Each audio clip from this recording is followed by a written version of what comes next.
اعوذ باللہ من الشیطان الرجیم بسم اللہ الرحمن الرحیم وَإِذْ قَالَ إِبْرَاهِيمُ لِأَبِيهِ آزَرَ أَتَتَّخِذُ أَصْنَامًا آلِهَةً إِنِّي أَرَاكَ وَقَوْمَكَ فِي ضَلَالٍ مُبِينٍ صدق اللہ العظیم۔ اس واقعے کو یاد کرو جب ابراہیم علیہ السلام نے اپنے باپ آزر سے کہا، کیا تو بتوں کو معبود بناتا ہے؟ بے شک میں تجھے اور تیری قوم کو کھلی گمراہی میں دیکھتا ہوں۔ گزشتہ آیات میں شرک کی تردید بیان ہوئی تھی اور اس بات کی وضاحت کی گئی تھی کہ مشرک لوگ جن ہستیوں اور جن چیزوں کو اللہ کے سوا پکارتے ہیں وہ نفع نقصان کے کچھ بھی مالک نہیں ہیں۔ پھر ایمان والوں کے متعلق فرمایا کہ وہ اللہ کی وحدانیت کو اختیار کرتے ہیں اور کسی دوسری ہستی کی عبادت نہیں کرتے اور نہ کسی دوسری ہستی کو اپنا کارساز مانتے ہیں، تو وہ اللہ رب العالمین کی اطاعت کرتے ہیں، کیونکہ ان کے لیے یہ حکم ہے کہ وہ نماز قائم کریں۔ وہ اللہ سے ڈرتے ہیں جس کے سامنے سب کو اکٹھا ہونا ہے۔ وہی ارض و سما کا مالک ہے، با اختیار ہے، متصرف ہے، اس کی بات برحق ہے، بادشاہی صرف اسی کی ہے۔ جس دن وہ سور پھونکنے کا حکم دے گا، کائنات کا سارا نظام درم برم کر دیا جائے گا، محاسبے کی منزل آ جائے گی۔ اللہ تعالیٰ عالم الغیب والشہادت ہے، وہ حکمت کا مالک، ہر چیز سے باخبر ہے۔ آج کے درس میں بھی شرک کی تردید پر ہی مشتمل ہے۔ حضرت ابراہیم علیہ السلام کا تذکرہ یہاں سے شروع ہو رہا ہے۔ حضرت ابراہیم علیہ السلام ابو الموحدین ہوئے ہیں، ان کا باپ اور پوری قوم گمراہی میں مبتلا تھے، بتوں کی پوجا کرتے تھے۔ تو اس آیت میں اللہ تعالیٰ نے اس دعوت توحید کا ذکر فرمایا ہے جو ابراہیم علیہ السلام نے اپنے باپ آزر کے سامنے پیش کی۔ آپ نے شرک کی قباحتوں کو واضح کر کے اس سے منع فرمایا۔ آپ نے بتایا کہ مسئلہ توحید تمام انبیاء علیہ السلام کی مشترکہ دعوت ہے۔ ہر نبی نے اپنی قوم کے سامنے یہی دعوت پیش کی کہ تمام معبودان باطلہ کو چھوڑ کر صرف ایک اللہ کی عبادت کرو۔ حضرت ابراہیم علیہ السلام کا واقعہ بیان کرنے سے مشرکین عرب کو یہ سمجھانا مقصود ہے کہ اللہ کے آخری نبی محمد مصطفیٰ صلی اللہ علیہ وسلم بھی وہی دعوت پیش کر رہے ہیں جو تمہارے جد امجد حضرت ابراہیم علیہ السلام نے پیش کی۔ اس لیے یہ کوئی انوکھی دعوت نہیں ہے، اسے قبول کر لو۔ تمام انبیاء کا دین بھی یہی رہا ہے۔ تھوڑا سا پس منظر میں سمجھا دیتا ہوں، چونکہ ابراہیم علیہ السلام کا ذکر اب یہاں سے تفصیل سے کچھ شروع ہو رہا ہے، تو میں بتا دیتا ہوں۔ حضرت ابراہیم علیہ السلام اصل میں یہود و نصارہ اور مشرکین عرب سب کے لیے قابل ست احترام تھے۔ عراق اور عرب کے دیگر علاقوں کے سابی لوگ بھی آپ کا احترام کرتے تھے، کیونکہ جد الانبیاء ہونے کی حیثیت سے حضرت ابراہیم علیہ السلام سب کے جانے پہچانے تھے۔ اگرچہ ان لوگوں نے اپنے دین کو، یعنی ابراہیم علیہ السلام کو جو دین تھا اس کو بگاڑ رکھا تھا، مگر وہ سب اپنے آپ کو حضرت ابراہیم علیہ السلام کی طرف ہی منسوب کرتے تھے۔ یہود و نصارہ حضرت اسحاق علیہ السلام کے واسطے سے حضرت ابراہیم علیہ السلام کی نسل سے تھے، اور عرب کے لوگ حضرت اسماعیل علیہ السلام کی اولاد ہونے کی وجہ سے اپنا تعلق حضرت ابراہیم علیہ السلام سے جوڑتے تھے۔ بلکہ عربوں کا دعویٰ تو یہ تھا کہ وہی اصل دین ابراہیمی پر ہیں، باقی کوئی نہیں ہے، اور کسی حد تک حقیقت حال بھی یہی تھی۔ حضرت اسماعیل علیہ السلام کے بعد تقریباً 1500 سال تک عرب کے لوگ دین حنیف پر ہی قائم رہے۔ ان میں حضرت اسماعیل علیہ السلام کا طریقہ ہی رائج تھا۔ حضور اکرم صلی اللہ علیہ وسلم کی بعثت سے تقریباً 400 یا 500 سال پہلے آپ کے اجداد میں قصی بن کلاب کے زمانے میں عرب کی سرزمین پر شرک کی ابتدا ہوئی۔ پھر آہستہ آہستہ یہ وبا ایسی پھیلی کہ عرب کا کوئی گھر بھی ایسا باقی نہیں رہا کہ جو شرک سے خالی ہو۔ ہزاروں میں کوئی اکا دکا آدمی ایسا ملتا تھا کہ جو صحیح دین پر ہوتا، وگرنہ تمام بنی اسماعیل شرک میں غرق ہو چکے تھے۔ ملت ابراہیمی سے پہلے صابیت کا دور تھا۔ امام جلال الدین سیوطی رحمۃ اللہ علیہ اپنی تاریخ کی کتاب حسن المحاضرۃ فی احوال المصر والقاہرہ اس میں لکھتے ہیں کہ صابی ملت اصل میں حضرت ادریس علیہ السلام کی ملت ہے۔ حضرت ادریس علیہ السلام پر بہت سے صحیفے نازل ہوئے۔ حضرت ادریس علیہ السلام کی ملت میں بنیادی طور پر 4 چیزیں تھیں: توحید، طہارت، صلاۃ اور صوم۔ مگر جب اس ملت میں بگاڑ پیدا ہوا تو کوئی بھی چیز باقی نہ رہی۔ جس طرح یہود و نصارہ نے اصل دین کو بگاڑ رکھا تھا، اسی طرح صابیوں نے بھی اصل دین کو بالکل مسخ کر دیا تھا۔ صابی ملت والوں کا ستاروں کے ساتھ خاص طور پر تعلق ہے۔ یہ لوگ آسمانی چیزوں یعنی ستاروں، سورج، چاند وغیرہ میں خدائی کرشمے مانتے تھے اور ان کی پوجا کرتے تھے۔ رومیوں اور یونانیوں نے ان ستاروں کے نام پر مندر بھی بنائے ہوئے تھے۔ وہاں پر زہرہ، مشتری اور عطارد کے نام کے مندر موجود تھے۔ عرب میں شعراء سیارے کی پوجا کی جاتی تھی۔ شعراء سیارے کی تردید سورہ نجم میں موجود ہے۔ جہاں اللہ تبارک و تعالیٰ کی صفات کا ذکر ہے وہاں فرمایا وَأَنَّهُ هُوَ رَبُّ الشِّعْرَىٰ، یعنی شعراء سیارے کا رب بھی وہی اللہ ہے۔ لہذا شعراء سیارے کی پوجا کرنے کا کوئی جواز نہیں، کیونکہ یہ سیارہ بھی اسی خدائے واحد کے حکم کے تابع ہے۔ اس میں الوہیت کی کوئی بات نہیں ہے، وہ تو مخلوق ہے، اللہ کے حکم سے چلتا ہے۔ عبادت کے لائق صرف خداوند قدوس ہے جو اس سیارے کا بھی خالق ہے، یعنی شعراء سیارے کا۔ ماہرین فلکیات بتاتے ہیں کہ یہ جو شعراء سیارہ ہے یہ ہماری زمین سے بہت دور ہونے کی وجہ سے بہت چھوٹا نظر آتا ہے، ورنہ حقیقت یہ ہے کہ اس شعراء سیارے کا حجم سورج سے بھی تقریباً 20,000 گنا بڑا ہے۔ 20,000 گنا اس کا حجم سورج سے زیادہ ہے، اور ادھر سورج ہماری زمین سے 12 لاکھ گنا بڑا ہے۔ زمین سے اس کا فاصلہ 9 کروڑ 30 لاکھ میل ہے۔ نظام شمسی میں جتنے سیارے پائے جاتے ہیں ان میں سورج سب سے بڑا ہے، باقی سیارے اس سے چھوٹے ہیں۔ تو بہرحال شعراء سیارہ یہاں سے اربوں میل دور ہونے کی وجہ سے کہکشاں کے ایک چھوٹے سے ستارے کی صورت میں نظر آتا ہے۔ تو اللہ تعالیٰ نے فرمایا کہ اس شعراء جیسے بڑے سیارے کا رب بھی اللہ ہی ہے، تو پھر تم ان ستاروں اور سیاروں کی پرستش کیوں کرتے ہو؟ عبادت کے لائق تو وہی، فقط وہی ہے جو ان چیزوں کا بھی خالق اور مالک ہے۔ اسی طرح شعراء سیارے کی طرح سورج کی بھی پرستش کی جاتی تھی۔ مصر میں سورج کے نام پر مندر موجود تھے، اور یہ سورج کے نام پر جو مندر موجود تھے یہ فرعون کے زمانے میں بھی پائے جاتے تھے۔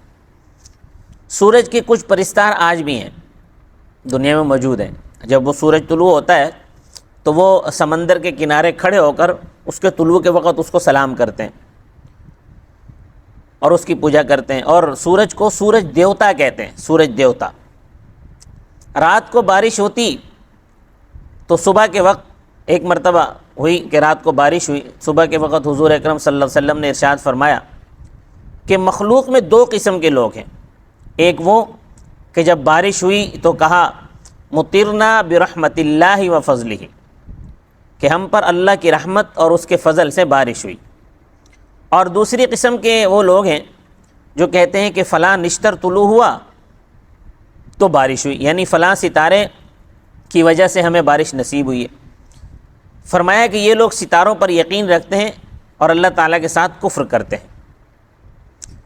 یہ جو علم نجوم والے بھی یہ سعادت اور نحوست کو ستاروں کی طرف منسوب کرتے ہیں، کہتے ہیں کہ جی جب فلاں سیارہ فلاں کے بالمقابل آ جائے تو اس وقت میں اگر کوئی بچہ پیدا ہو جائے تو وہ سعادت مند ہوتا ہے، اور اگر فلاں ستارے کے آمنے سامنے آ جائیں تو وہ وقت جو ہوتا ہے وہ منحوس ہوتا ہے، اس وقت میں جو بچہ پیدا ہوتا ہے وہ منحوس ہوتا ہے۔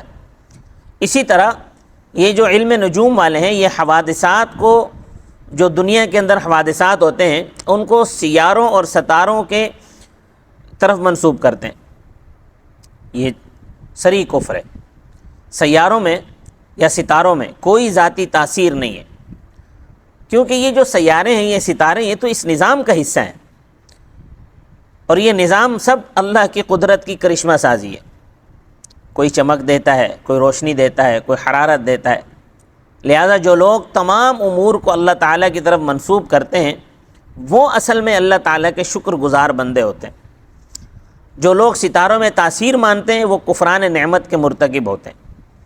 اگر انہوں نے ان چیزوں میں سے کسی ستارے ہو گئے، سیارے ہو گئے، سورج ہو گیا، چاند ہو گئے، جتنی بھی چیزیں، ان تمام چیزوں میں سے کسی بھی چیز کو مؤثر بالذات سمجھ لیا تو یہ مشرک ہو گئے۔ کافر بہ و مؤمن بالکواکب، یعنی اللہ تعالیٰ کا انکار کر کے کافر بن گئے، ستاروں پر ایمان لیا۔ تو بہرحال حضرت ابراہیم علیہ السلام نے اپنے باپ کے سامنے جو استدلال پیش کیا اس میں یہی بات سمجھائی کہ سیاروں اور ستاروں میں کوئی تاثیر نہیں ہے اور نہ ہی یہ عبادت کے لائق ہے۔ اصل مدبر اور مؤثر تو اللہ تعالیٰ کی ذات ہے، جس کا حکم ستارے بھی مانتے ہیں، لہٰذا ستاروں اور سیاروں کی عبادت کسی بھی طور پر روا نہیں ہے۔ بعض لوگوں نے ستاروں کے نام پر بت بنائے ہوئے تھے جن کی پوجا کرتے تھے، ان میں الوہیت کی صفت مانی جاتی تھی، پھر ان کی تعظیم ہوتی تھی، ان پر نذرانے رکھے جاتے تھے۔ آج کل جیسے تعزیہ کے ساتھ بھی یہی سلوک ہوتا ہے، اس پر نذرانے ڈالے جاتے ہیں، اور پھر قبروں کے ساتھ تو بہت کچھ ہی ہوتا ہے۔ پہلے جو ہے وہ کچی قبر بنائی جاتی تھی، اب پہلے پختہ قبر بنائی جاتی ہے، پھر اس پر بڑے بڑے گنبد تعمیر کیے جاتے ہیں، پھر ان کو غسل دیا جاتا ہے، پھر ان پر چادریں چڑھائی جاتی ہیں، پھر ان پر نظر و نیاز ہوتے ہیں، کوئی چومتا ہے، کوئی سجدے کرتا ہے، کوئی طواف کرتے ہیں۔ آج کل تو طواف بھی ہونے لگ گئے ہیں قبروں کے۔ یہی کچھ سابی ملت کے لوگ کرتے تھے، اور یہی کچھ ہندو وغیرہ آج بھی کرتے ہیں، اور یہی چیز آج مسلمانوں کے اندر بھی آ گئی ہے۔ تو جس کائنات میں ہم رہتے ہیں اس کائنات کو نظام شمسی کا نام دیا گیا ہے۔ اللہ تعالیٰ نے 7 سیاروں کا یہ نظام کمال حکمت سے بنایا ہے۔ اس نظام میں سورج سب سے بڑا سیارہ ہے، زمین بھی انہی میں سے ایک سیارہ ہے جس پر ہم لوگ رہتے ہیں۔ یہ تمام سیارے سورج کے گرد اپنی مقررہ رفتار کے ساتھ چکر لگا رہے ہیں۔ اتنے بڑے بڑے سیاروں کی فضا میں گردش، یہ سیارے آپ دیکھیں گردش کر رہے ہیں، کوئی گرتا نہیں ہے، کوئی اپنی جگہ سے ہٹتا نہیں ہے، کوئی ایک دوسرے سے ٹکراتا نہیں ہے۔ تو یہ جو ان کی فضا کی گردش ہے یہ آخر کیسے بالکل ایکوریٹ ہو رہی ہے؟ تو عام طور پر سائنسدان تو یہ کہتے ہیں قوت جاذبہ ہے، یہ قوت جاذبہ کا کمال ہے، یعنی کشش ثقل جس کو کہتے ہیں، قانون جذب و کشش، یہ اسی کے تحت یہ ہو رہی ہے۔ اب یہ جو قانون، یہ جو اس میں جذب اور کشش ثقل کی قوت ہے، اللہ تعالیٰ نے اس قوت کو پیدا کیا ہے۔ اس قوت کو پیدا کرنے والی ذات اللہ تعالیٰ ہے۔ ہر سیارے میں اللہ پاک نے ایک خاص درجے کی کشش رکھی ہے، جس کی وجہ سے اس کی رفتار متعین ہے اور وہ اپنے مدار میں چل رہے ہیں۔ اس متعینہ کشش کی وجہ سے یہ سیارے نہ تو اپنے مدار سے باہر نکل سکتے اور نہ ہی یہ ایک دوسرے سے ٹکرا سکتے۔ اللہ تعالیٰ نے اپنی حکمت بالغہ سے سورج کے اندر سب سے زیادہ کشش رکھی ہے، جس کی وجہ سے باقی تمام سیارے سورج کے گرد ایک فاصلے سے، ایک خاص رفتار سے چکر لگا رہے ہیں، اور چکر لگانے پر مجبور ہیں۔ تو جو چیز غور طلب ہے وہ یہی ہے کہ یہ ان سیاروں کے اندر جو قوت جاذبہ ہے، یہ جو کشش ثقل ہے، یہ خود بخود نہیں آ رہی، بلکہ اسے اللہ تعالیٰ نے اپنی حکمت کے ساتھ پیدا کیا ہے۔ اور یہی وجہ ہے کہ ان سیاروں کا آپس میں ٹکراؤ نہیں ہوتا۔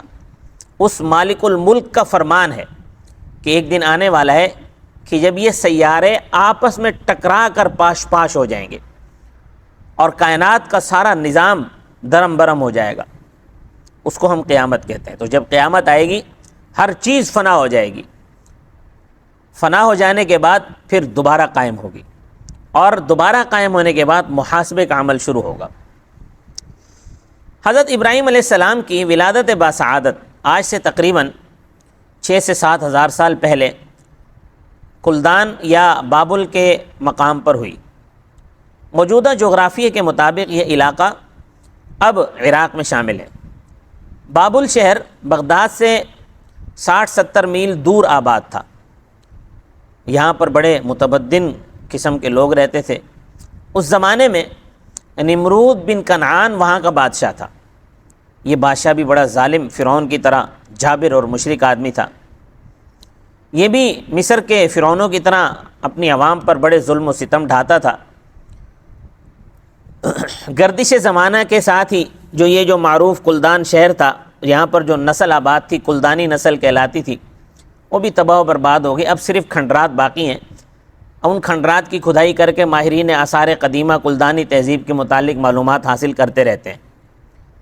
انگریزوں نے ترکی سلطان سے اجازت لے کر کھدائی شروع کی تو نیچے سنگ مرمر سے بنے ہوئے بڑے عجیب و غریب مجسمے برآمد ہوئے۔ تو معلوم ہوتا ہے کہ اس زمانے میں سنگ تراشی کو بھی بڑا عروج حاصل تھا۔ لوگ خود ہی پتھروں کو تراش کر بت بناتے تھے اور خود ہی پھر ان کی عبادت کرتے تھے۔ پرانی تہذیبوں کے آثار پوری دنیا میں پھیلے ہوئے ہیں۔ ہمارے ہاں پاکستان میں ہڑپا اور موئن جودڑو کے کھنڈرات سے 5-6 ہزار سال پرانے آثار ملیں۔ بلوچستان اور سوات میں بھی بعض تہذیبوں کے آثار ملیں۔ ہندوستان میں بد سے بھی سینکڑوں سال پہلے کے نشانات ملیں۔ مصر میں اہرام کے نام سے جو بڑے بڑے گنبد نظر آتے ہیں، ان کی تاریخ بھی 4.5-5 ہزار سال پہلے پرانی بتائی جاتی ہے۔ بعض مورخین کا خیال یہ ہے کہ یہ اس زمانے کے حکمرانوں کی قبریں ہیں جن پر یادگار کے طور پر عمارتیں تعمیر کی گئی ہیں۔ مصر کا جو سب سے بڑا حرم ہے وہ 400 فٹ بلند ہے، جس پر 75 من وزنی پتھر لگائے گئے ہیں۔ آج تو سائنس بہت ترقی کر چکی ہے، ایسی مشینیں ایجاد ہو چکی ہیں، بڑی بڑی مشینیں اور کرینیں ایجاد ہو چکی ہیں جنہیں بجلی کے ذریعے سے کام میں لایا جاتا ہے۔ آج کی جو موجودہ مشینیں ہیں، اس زمانے میں آج مشینیں یہ کام کرتی ہیں، اس زمانے میں لوگوں نے افرادی قوت سے یہ کام کیا۔ مطلب وہ بڑے ذہین لوگ تھے، ان کو یہ وسائل میسر نہیں تھے، لیکن پھر بھی انہوں نے کر دکھایا۔ تو تورات کے بیان کے مطابق حضرت ابراہیم علیہ السلام کے والد کا نام تارخ تھا، مگر اس آیت کریمہ میں آزر ان کا نام بتایا گیا ہے۔ مفسرین کے نزدیک یہ تفاوت اشکال کا باعث ہے، تاہم حقیقت یہ ہے کہ تارخ اور آزر ایک ہی شخصیت ہے۔ قرآن پاک میں تو واضح طور پر آزر لکھا ہے، اور اگر ان کا اصل نام تارخ بھی تسلیم کیا جائے تو آزر لقب ہو سکتا ہے۔ بعض اوقات کوئی شخصیت جو ہے وہ اپنے نام سے اتنی مشہور نہیں ہوتی جتنی کہ لقب سے زیادہ مشہور ہو جاتے ہیں، جیسے کہ حضرت یعقوب علیہ السلام کا لقب اسرائیل تھا، تو نام کے بجائے آپ کا لقب اسرائیل زیادہ مشہور ہوا، اور اسی اسرائیل لقب کی وجہ سے ہی جو آپ کی اولاد ہے وہ بنی اسرائیل کہلائی۔ آزر بعض کہتے ہیں کہ ایک بت کا نام بھی تھا جس کی وہ پوجا کرتے تھے، بلکہ خود بت تراش بھی تھے، بتوں کی تجارت کرتے تھے۔ تو آپ مشرکین کے امام اور مندروں کے محافظ تھے، تو ان کا لقب آزر شاید اسی بت کی نسبت سے مشہور ہو گیا۔ بہرحال قرآن کریم نے ابراہیم علیہ السلام کے والد کا نام آزر بتایا ہے۔ اب جو لوگ کہتے ہیں کہ تارخ ہے، تو وہ دونوں میں سے ایک کو نام سمجھ لیں اور ایک کو لقب سمجھ لیں، تو آیت میں کوئی اشکال تعارض باقی نہیں رہتا۔ بعض لوگ یہ کہتے ہیں کہ آزر ابراہیم علیہ السلام کے والد نہیں بلکہ چچا تھے۔ یہ بات درست نہیں ہے، کیونکہ قرآن نے واضح طور پر والد کہا ہے۔ تو تارخ اور آزر ایک ہی شخصیت کے دو نام ہیں جو بلا شبہ مشرک تھے۔ حضرت ابراہیم علیہ السلام کی پیدائش اور پرورش سے کے متعلق بھی بہت سے واقعات تفسیری روایات میں آئے ہیں۔ حضرت موسیٰ علیہ السلام جس طرح ان کی پیدائش پر روک لگائی تھی فرعون نے کہ موسیٰ علیہ السلام کو پیدا نہیں ہونے دینا، اسی طرح ابراہیم علیہ السلام کو بھی چونکہ ان کے دور میں بھی نجومیوں کا زور تھا، تو ابراہیم علیہ السلام کی پیدائش سے پہلے بھی نمرود کو نجومیوں نے یہ بات بتا دی تھی کہ ایک بچہ پیدا ہوگا جو تیری سلطنت کو ختم کر دے گا۔ تو نمرود نے بچوں کو قتل تو نہیں کیا، لیکن اس نے میاں بیوی کے ملاپ پر پابندی لگا دی تھی، کیونکہ آپس میں ملے نہیں۔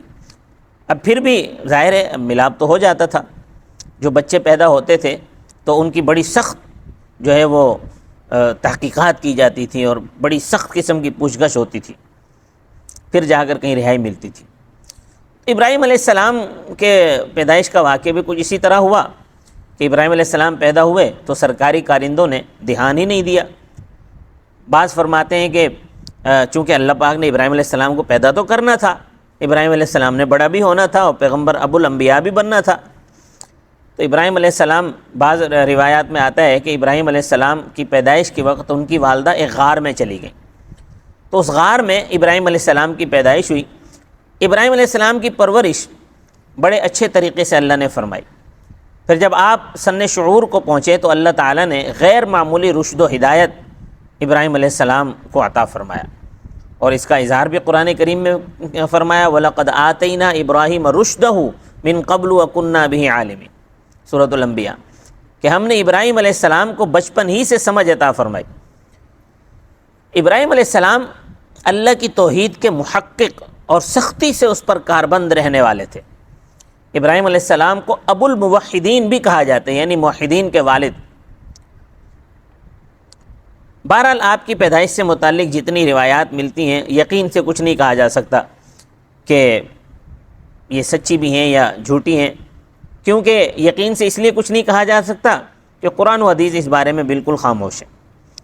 تو ان آیات کریمہ میں اسی دعوت توحید کا ذکر ہے جو حضرت ابراہیم علیہ السلام نے اپنے باپ کو دی تھی۔ تو فرمایا وَإِذْ قَالَ إِبْرَاهِيمُ لِأَبِيهِ آزَرَ، اور اس وقت کو دھیان میں لاؤ جب حضرت ابراہیم علیہ السلام نے اپنے باپ آزر سے کہا أَتَتَّخِذُ أَصْنَامًا آلِهَةً، کیا تو بتوں کو معبود بناتا ہے؟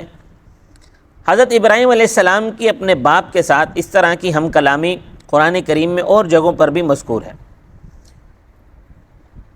مثلا سورہ مریم میں کہ ابراہیم علیہ السلام نے اپنے والد سے کہا یا ابت انی قد جاءنی من العلم ما لم یأتک فاتبعنی اہدک صراطا سویا، اے میرے باپ، میرے پاس علم آ گیا ہے جس کی روشنی میں تمہیں نصیحت کرتا ہوں، لہٰذا میری بات مان لے، میں تجھے سیدھے راستے کی طرف رہنمائی کروں گا۔ اصنام، اتتخذ اصناما، اصنام جو ہے یہ صنم کی جمع ہے۔ یہ لفظ اس انسانی شکل پر بولا جاتا ہے جو مٹی، پتھر، سونے اور چاندی وغیرہ سے بنائی گئی ہو، جو چیز بغیر کسی شکل و صورت کے معبود تسلیم کی جائے، یعنی اس پر کسی شکل کو نہ بنایا گیا ہو، جیسا کہ کسی پتھر کی خامخواہ پوجا شروع کر دی جائے، تو اسے وثن کہتے ہیں۔ وثن ہندوؤں کے ہاں کروڑوں معبود ہیں، ان میں سے بعض کسی شکل پر بنائے جاتے ہیں اور بعض اوقات کچھ ویسے ہی کسی بھی چیز کو جو ہے وہ ان گھڑے پتھر یا مٹی وغیرہ کو ہی خاص حیثیت دے کر اس کی پوجا شروع کر دی جاتی ہے، جیسے کالے پتھر کی پوجا کی جاتی ہے، کسی درخت کی پوجا شروع کر دیتے ہیں۔ تو یہ جو ان گھڑے پتھر ہوتے ہیں یا ان گھڑی چیزیں ہوتی ہیں، یہ وثن کہلاتے ہیں۔ سورہ حج میں موجود ہے فَاجْتَنِبُوا الرِّجْسَ مِنَ الْأَوْثَانِ، اوثان یہ وثن کی جمع ہے۔ ان گھڑے بتوں کی پلیدی سے بچ جاؤ، ان میں ذہنی اور فکری نجاست پائی جاتی ہے، انسان شرک میں مبتلا ہو جاتے ہیں۔ بہرحال جب ابراہیم علیہ السلام نے ہوش سنبھالا، انہوں نے اپنے ارد گرد جب نگاہ دوڑائی تو پوری قوم ہی ان کی شرک میں مبتلا تھی۔ کوئی مشتری کو پوج رہا ہے، سیارے مشتری کو، کوئی سیارہ زہرہ کا پجاری ہے، کوئی ستاروں میں کرشمہ مانتا ہے، کوئی زمینی چیزوں کے پرستار ہیں، کوئی آسمانی چیزوں کے پرستار ہیں، پھر سب سے بڑھ کر یہ کہ انہوں نے اپنے باپ کو بندر کا محافظ اور بڑا مشرک پایا، تو دعوت توحید اپنے باپ سے ہی شروع کی۔ کہا ہے میرے باپ، کیا تم ان خود تراشیدہ بتوں کی پوجا کرتے ہو؟ یہ بہت ہی بری بات ہے۔ حقیقی خالق اور مالک کو چھوڑ کر اپنے ہاتھوں سے بنائے ہوئے مٹی اور پتھر کے بتوں کی پوجا کرتے ہو۔ فرمایا انی اراک و قومک فی ضلال مبین، میں تو تمہیں اور پوری قوم کو کھلی گمراہی میں دیکھ رہا ہوں۔ ابراہیم علیہ السلام نے پورے وثوق اور جذبے کے ساتھ یہ اعلان فرمایا کہ میں تمہیں اور تمہاری پوری قوم کو شرک کا ارتکاب کرتے ہوئے گمراہی کے گڑھے میں جاتا ہوا، جو شرک کا ارتکاب کر کے تمہاری پوری قوم تم سمیت شرک کے گڑھے میں گر چکے ہو، گمراہی کے گڑھے میں گر چکی ہو۔ فرمایا کہ جن بتوں کو تم اپنے ہاتھوں سے تراشتے ہو، انہی کی خرید و فروخت کرتے ہو، پھر انہی کی پوجا کرتے ہو، انہی کو پھر تم نظر و نیاز کیوں پیش کرتے ہو؟ آخر ان کو کون سا اختیار حاصل ہے؟ کس اختیار کے ذریعے تمہاری مدد کرتے ہیں؟ تم انہیں الوہیت کا درجہ دیتے ہو۔ یہ تو محض شیطان کا دھوکہ ہے جو تمہیں پٹی پڑھاتا ہے کہ یہ سب کچھ کر سکتے ہیں، انہیں خدائی اختیارات حاصل ہیں، حالانکہ یہ سب جھوٹ کا پلندہ ہے۔ مولانا ابوالکلام آزاد رحمۃ اللہ علیہ لکھتے ہیں کہ انسان ماننے پر آئے تو کیڑوں مکوڑوں کی، سانپ کی، درختوں کی، پتھر کی مورتیوں کی، بلکہ بلی چوہے ان کی جو ہے وہ پوجا کرنا شروع کر دیتا ہے، اور نہ ماننے پہ آئے حضرت نوح علیہ السلام کو نہ مانے، ان پر پتھر برسائے، حضور علیہ السلام جو ہے وہ پتھر برسائے حضور علیہ السلام پر۔ آپ صلی اللہ علیہ وسلم کو وہی اپنے ہی بھائی بندوں کے ہاتھوں کتنی مشقتیں اٹھانے پڑیں۔ عکاظ کی منڈی میں آپ صلی اللہ علیہ وسلم جا رہے ہیں، لوگوں سے کہہ رہے ہیں کہ یا ایھا الناس قولوا لا الہ الا اللہ تفلحون۔ آپ آگے آگے جا رہے ہیں اور پیچھے ایک لمبا تڑنگا سفید سا آدمی پتھر مارتا ہوا جا رہا ہے حضور صلی اللہ علیہ وسلم کو، اور کہہ رہا ہے کہ بھئی اس کی بات نہ سننا، معاذ اللہ یہ تو پاگل ہے، بیوقوف آدمی ہے۔ تو لوگوں نے پوچھا، منڈی میں جو لوگ تھے انہوں نے پوچھا بھی یہ جو پیچھے آنے والا آدمی جو پتھر مار رہی ہے کون ہے؟ تو وہاں کے لوگوں نے بتایا کہ یہ تو ان کا اپنا چچا ہے۔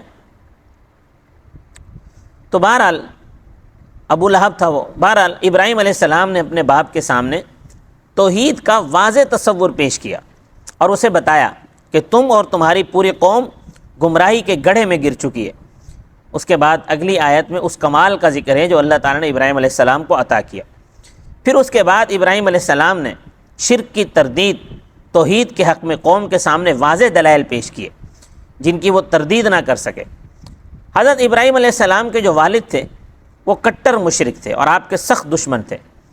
ان کے نام کے متعلق قرآن میں تو صراحتاً موجود ہے کہ ان کا نام آزر تھا، مگر بعض لوگ آزر کو باپ ماننے کے لیے تیار نہیں ہیں۔ وہ ان کا کہنا یہ ہے کہ نبی کا باپ مشرک نہیں ہو سکتا، باپ نہیں تھا بلکہ چچا تھا۔ یہ بات اصولاً غلط ہے۔ نبی کا باپ مشرک ہو سکتا ہے، کیوں نہیں ہو سکتا؟ اس سے نبوت پر، کسی نبی کے جو ہے وہ مرتبے پر کسی قسم کا کوئی فرق نہیں پڑتا۔ لہٰذا اگر ابراہیم علیہ السلام کے والد مشرک تھے تو ایسی کوئی بات نہیں جس سے معاذ اللہ نبی کی توہین کا کوئی پہلو نہیں نکلتا۔ شیخ سعدی نے کہا ہے ہنر بنما اگر داری نہ گوہر، گل از خارس و ابراہیم از آزر، کہ اگر تم اپنی ذات نہیں رکھتے تو ہنر میں کمال پیدا کرو، پھول تو کانٹوں سے نکلتا ہے، اسی طرح ابراہیم علیہ السلام آزر سے نکلا ہے۔ تو بہرحال ابراہیم علیہ السلام نے اپنے باپ سے کہا کہ میں تجھے اور تیری قوم کو کھلی گمراہی میں پاتا ہوں۔ کفر و شرک اصل میں سب سے بڑی گمراہی ہے جس میں پوری قوم مبتلا تھی۔ یہ جو بابل شہر تھا اس کا رقبہ تقریباً 60 یا 100 مربع میل پر پھیلا ہوا تھا، مگر پوری کی پوری آبادی مشرک تھی۔ جب ابراہیم علیہ السلام نے وہاں سے ہجرت کی تو اپنی بیوی حضرت سارہ اور بھتیجے لوط علیہ السلام کے ہمراہ جب وہاں سے نکلے، وہاں سے ہجرت کر کے جب وہاں سے یہ علاقہ چھوڑ کر جا رہے تھے، تو اس وقت بھی اس پوری آبادی میں کوئی بھی مومن نہیں تھا۔ صدق اللہ العظیم۔